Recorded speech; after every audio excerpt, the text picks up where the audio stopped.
I'm here with former Congressman from Delaware County, Pat Meehan, and he was telling me before we started, you said you supported another candidate in the primary, but you decided to throw your support behind Oz. Why did you do that?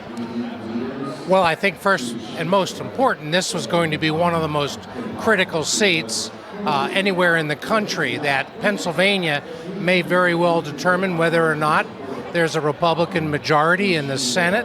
And I know from personal experience that in order to have an impact, you really have to be in the majority, and this seat is going to be critically important.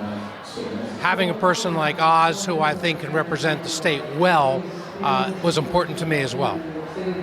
And what did that mean, having your support this election season? Well, I think it was important when the primary was over. It was difficult for some of the candidates to make connections with voters, but more important, other kinds of politically active donors and sort of leaders in the area. I had worked with a couple of other people and actually did the first significant fundraiser for Dr. Oz immediately after the primary, and included in the donors were a number of the local politicos that had the first chance to sit in my living room and listen to him talk about his vision.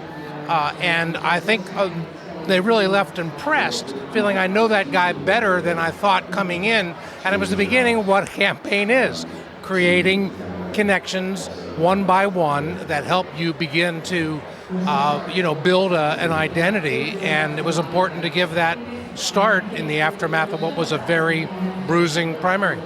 What's it like for you as a person who was in Congress and ran in many elections on an election day when you're not on the ballot? Relaxing.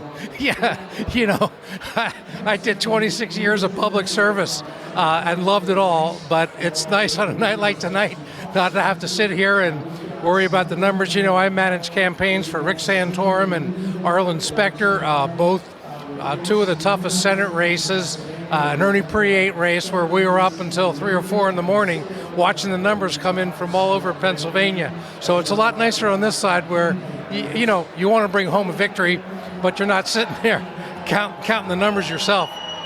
What are you expecting, a late night tonight, or maybe even a long week?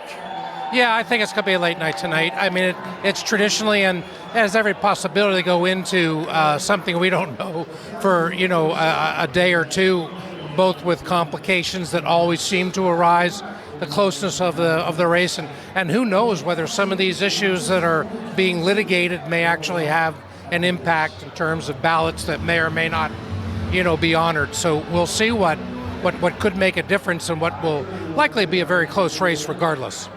All right, former Congressman Meehan, thank you very much.